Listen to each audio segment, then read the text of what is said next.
এই পোস্টারটারই আর একটা line calculation হলে ওইটা আসবে, এই জন্য এই যতটুকু লিখছি সব আর লিখতে হবে, তারপরে এখান থেকে আরেকটু সামনে যেতে হয়।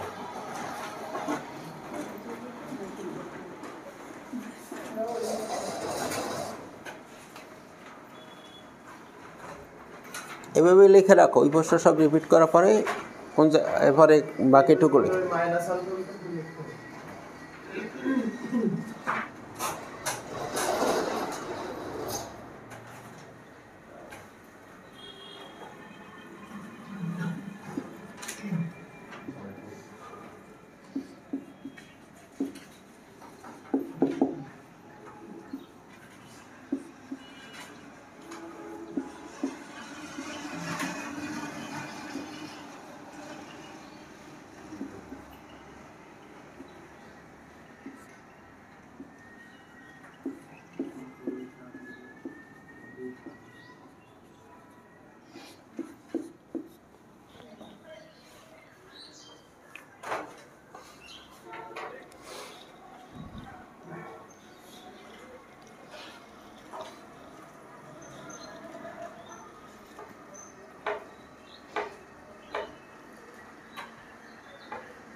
আচ্ছা, এখন এই যে আমরা এইটা যে মান এইটা দিয়ে বের করছিলাম, সেখানে এইভাবেই ছিল মাইনাস ডেল সাই বাই, ছিল না কত এটা del psi by del x divided by del psi by del y into এইটা যে মান পাইছিলাম ফাই দুর্বক দিয়ে মাইনাস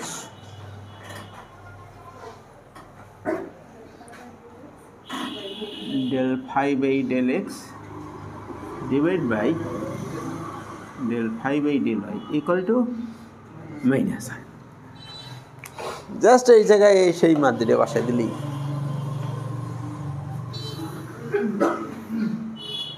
আচ্ছা, কোনাকুনি গুণ করলে আমরা পাচ্ছি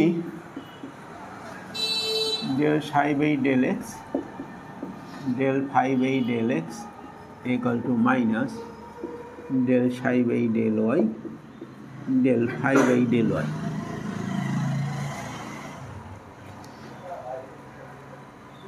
সব এক পাশে নিলেই প্রমাণ হয়ে যাবে।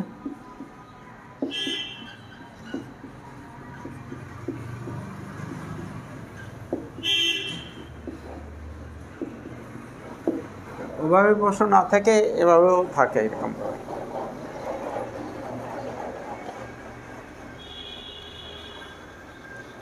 প্রমাণিত।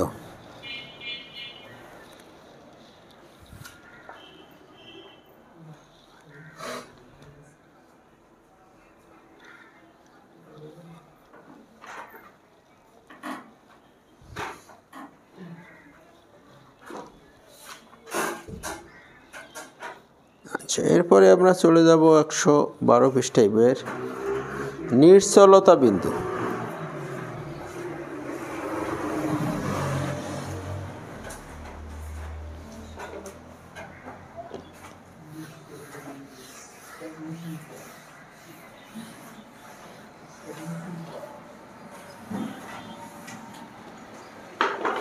নিশ্চলতা বিন্দু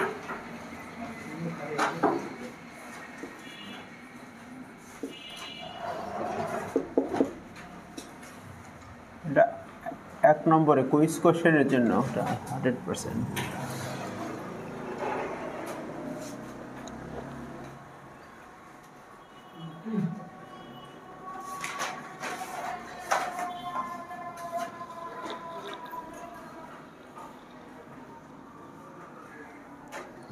নিশ্চল বলতে বুঝি যে স্থির, চলতে পারে না, চলাফেরা করতে পারে না, নাম হচ্ছে নিশ্চল। চলাফেরা করতে না পারা মানে বেগ কি হয়। এখন দেখো যে গতিশীল প্রবাহের ভিতরে বেগ আবার 0 হয় কেমনে, সে তো সর্বদা চলমান, তাই তো। তোমরা কি নদীর উপরে ব্রিজ দেখেছো? কোথাও এমন কোথাও আছে কাছাকাছি দেখতে চাইলে, এই যে কালনা চলে যাই, ওই যে ওই কালনা ব্রিজ, কি কি নদীর উপর ওটা? মধুমতি নদীর না কি নদী? ওই যে কালনা ব্রিজ যেটা হয়েছে, ও নদীটার নাম কি? মধুমতি নদী, জানো নদীর না? নড়াইলে একটা ব্রিজ আছে না, সুন্দর একটা ব্রিজ করছে একদম উপর দিয়ে কার বিকারণ, দেখে না, অনেকে মাছ দেখতে যায়। কালনা সেতু, হ্যাঁ কালনা ব্রিজ না, কালনা সেতু, হ্যাঁ। অথবা যদি আরেকটু দূরে যাও, পদ্মা সেতু দেখে আসতে পারো, গিয়ে যে আমাদের পদ্মা নদীর উপরে পদ্মা ব্রিজ আছে না একটা। স্যার ব্রিজের কি পিলার, কিছু পিলার কি পানির মধ্যে দিতে হয় তো নাকি? না দেখা যাচ্ছে নদীর মাথায় একটা, ওই মাথায় ওইভাবে তাও যায়। কিছু পিলার কোথায় পড়ে? যে পিলারগুলো পানির ভিতরে পড়ে, পিলার তো সাইজ এরকমভাবে গোলাকার অথবা আয়তাকার থাকে, এভাবে তো পিলার না, এরকম তো পিলার খারাপ, বাস্তবে দেখাইলে এরকমই। আর এইটার শুধু একটা প্রস্তুত যাইতেছে। আচ্ছা, এই হলো পানির মধ্যে পিলার পড়েছে। এখন এই দিক থেকে যে স্রোত আসে, স্রোত আসলে যেটা এইটা আসবে, এইগুলোর তো কোনো সমস্যা নাই, পাশ দিয়ে চলে যাবে। কিন্তু যে প্রবাহ কণাগুলো এইখান দিয়ে আসতেছে, তার কি অবস্থা হবে? হ্যাঁ, এই দিক থেকে যদি আসবে, সেই বেগে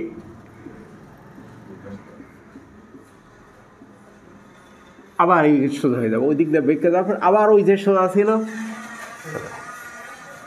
আবার যে এই বরাবর আসবে, সে কি হবে? এই দিক দিয়ে বেগে কি খেয়াল কর, খুব সুন্দর কিন্তু একটা বিষয়। আমাদের এই চ্যাপ্টারে আমাদের এর ছবি আছে, অনেক ছবি আছে, ছবিগুলো একটু আগে দেখাইনি।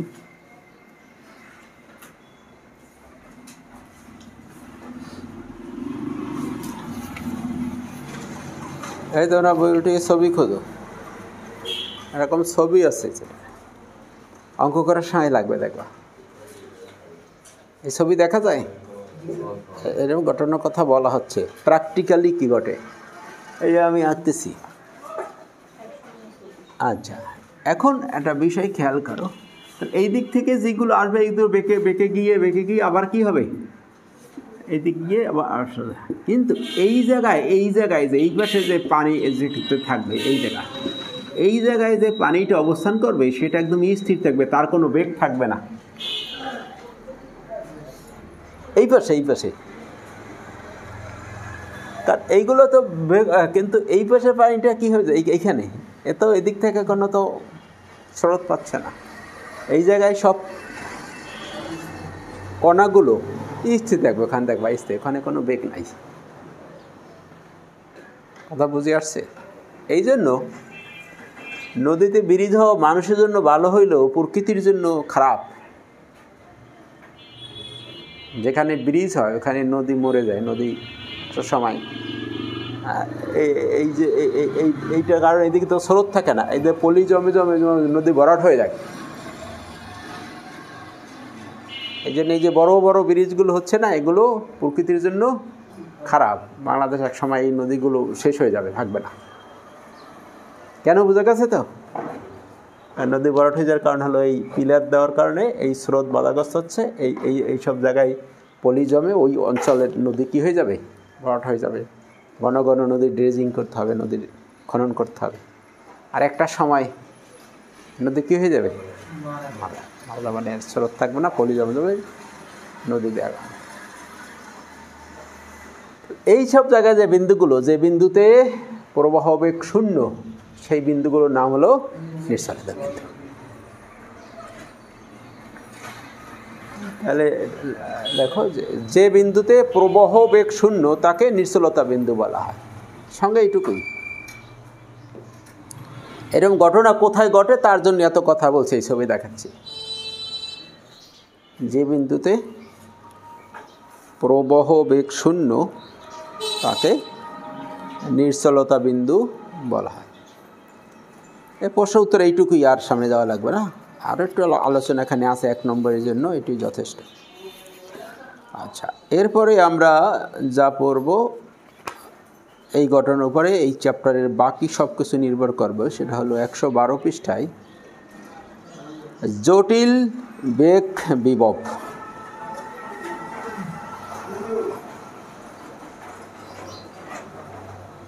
পাওয়া গেছে একটা প্রশ্ন? জটিল বেগ। আমরা কিন্তু স্রোত ফাংশন আর বেগ বিভব তো আলোচনা করতেছি এই আগের দিন থেকে, আজকেও করেছি, ফাই আর সাই।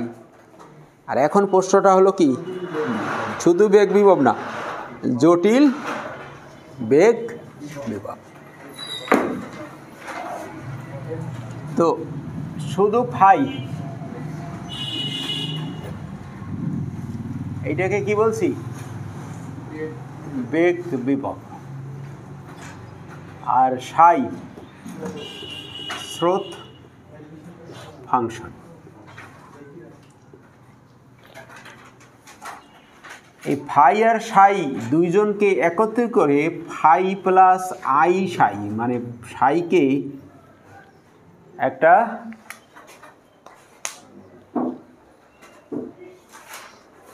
আই কি কাল্পনিক একক, আই কি কাল্পনিক। আইয়ের মান হলো 100 না? আইয়ের মান 100 তো নাকি না?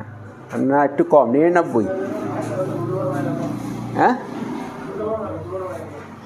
√/-1। আইয়ের মান জিজ্ঞেস করছি, but I square equal to -1, I equal to √/-1 বলা যায় না?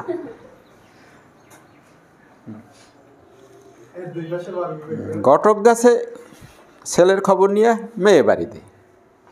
এখন মেয়ের বাবা জিজ্ঞাসা, ছেলে কি করে? ছেলের বাবার বড় বিজনেস। আবার ছেলে কি করে?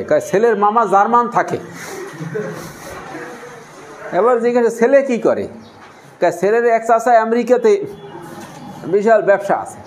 তারপরও বলে না ছেলে করে, কারণ করার মতো সে কিছু করে না। সবাই ভালো ভালো পজিশন আছে, কিন্তু ছেলে কিছু করে না। এখন ঘটক খালি বলে কি,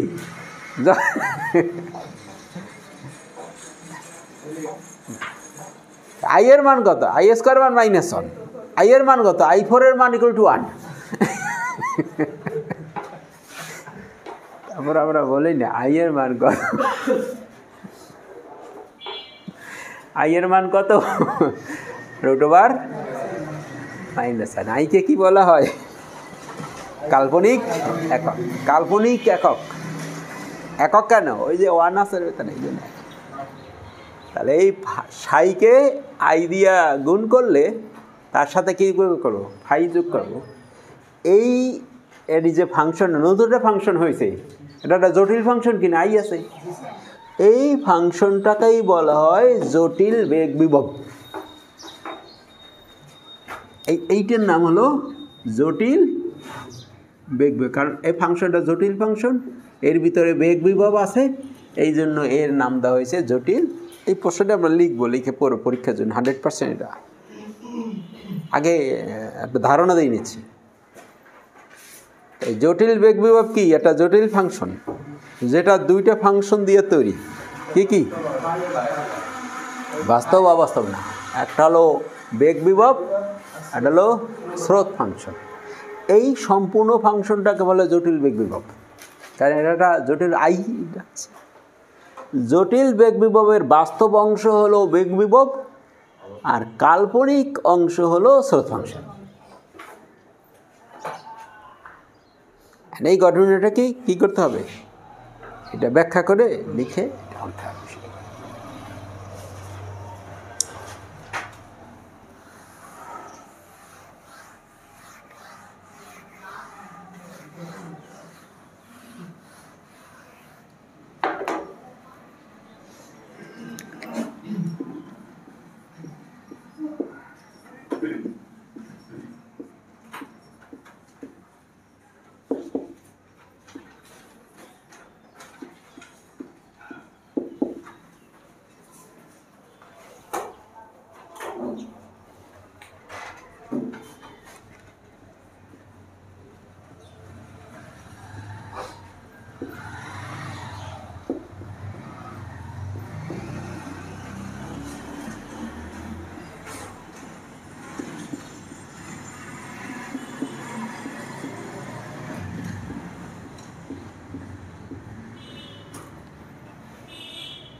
এই চ্যাপ্টারে সব প্রশ্নের লেখা তো একই সিস্টেমে, দেখো দেখি সুন্দর বিষয় আছে যে সব লেখাটা মোটামুটি একই ধরনের। আজকে যা পড়ছি সব প্রশ্ন এগুলোই ব্যবহার করতেছি।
এই পর্যন্ত তো আমরা একটু আগে যে প্রশ্ন পড়ছিলাম সেখানেও পড়ছিল না যে বেগ বিভব স্রোত ফাংশনের মধ্যে সম্পর্ক,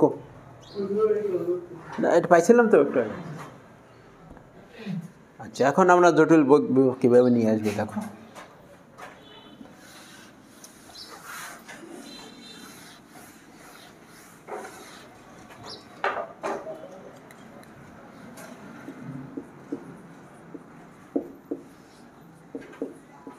থার্ড ইয়ার কমপ্লেক্স অ্যানালাইসিস আমরা পড়ছি একটা জটিল ফাংশনের স্ট্রাকচার হলো W equal two F of Z. W এটা ওদের অধীন চলক আর জেড হলো স্বাধীন।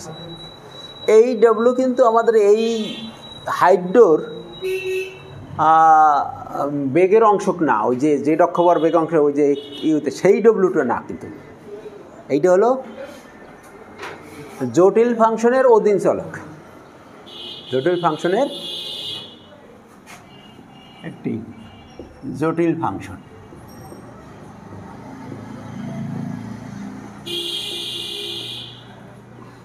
যেখানে এই ডব্লু জটিল ফাংশনটা এই হলো ডব্লু স্ট্রাকচার। সব জটিল ফাংশনে তো দুটো অংশ থাকে, একটা বাস্তব অংশ একটা, এবং আর আমরা তো জানি যে জেড, জেড হলো কি এক্স প্লাস আই ওয়াই। এইটা হলো এই জেড আর এই ডব্লু কিন্তু আমাদের এই হাইড্রোর জেড আর ডব্লু না। আমি তো বলছি এই চ্যাপ্টারে তো জেড আর ডব্লু তো অনুপস্থিত। এটা হলো জটিল ফাংশন তৈরি করার জন্য স্বাধীন চলক আর অধীন চলক। আমরা ডব্লুটাকে স্ট্রাকচার দিলাম phi plus i Sai, R Z equal to আমার জানা আছে এক্স আর ওয়াই মিলে হয় জেড। তাহলে যে ভ্যালু বসাইতেই দেওয়ার পর phi plus i psi equal to of x plus i y, সমীকরণ নাম্বার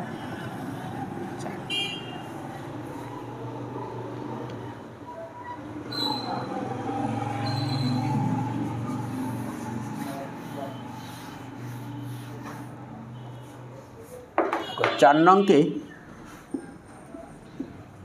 চার নংকে এক্সের সাপেক্ষে আংশিক অন্তরীকরণ করে পাই।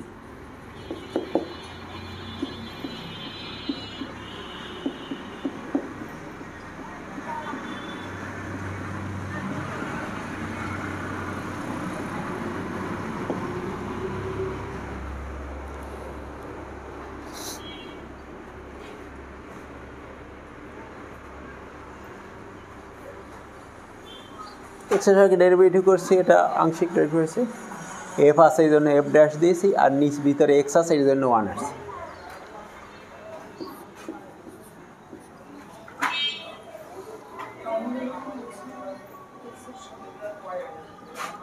এক্স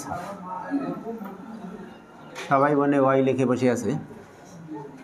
আবার জি স্যার, 4 নংকে ওয়াই এর সাপেক্ষে, এটা হতে পারে স্যার আপনি লিখছেন, আমরা কেমনে অন্য কিছু লিখে বেয়াদবি হবে না?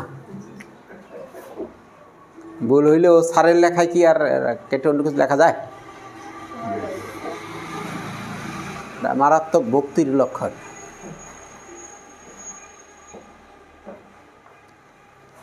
আবার 4 নংকে ওয়াই এর সাপেক্ষে আংশিক অন্তরীকরণ করে পাই। Del phi by del y plus i del psi by del y f dash x plus i y into i, তাই তো? এই যে 5 নম্বর থেকে f dash x plus i এর মানটা এখানে আমরা বসাই দিই।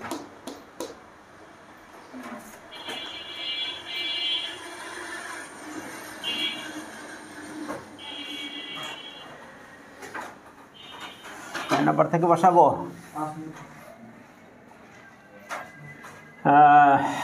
Del phi by del y plus i del psi by del y equal two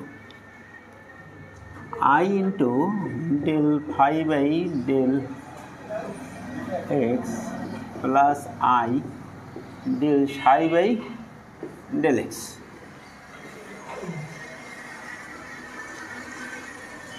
পাঁচ এর সাহায্যে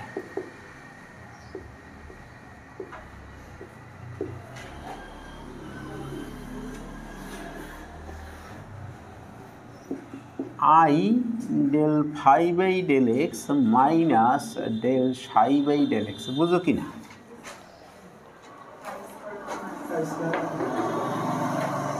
উভয় পক্ষ থেকে বাস্তব আর কাল্পনিক অংশের তুলনা করো। therefore del phi by del x equal to del psi by del y and del phi by del y minus del psi by del x.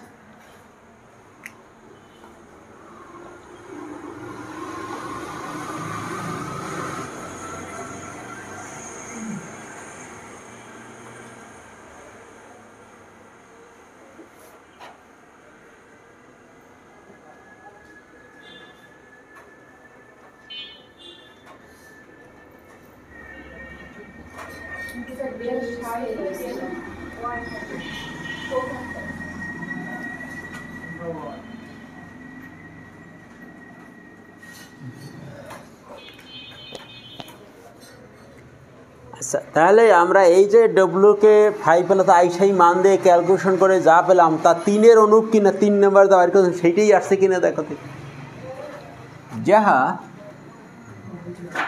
3-এর অনুরূপ। এই যে ডব্লিউ নিয়ে আমরা যা ক্যালকুলেশন করি, এই ডব্লিউটার নামই হচ্ছে জটিল বেগ বিভব।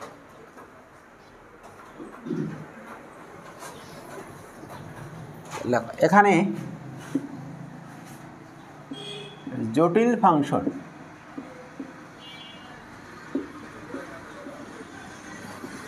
W equal to phi plus i সাইকে জটিল বেগ বিভব বলা হয়। জটিল বেগ বিভব বলা হয়, যার বাস্তব অংশ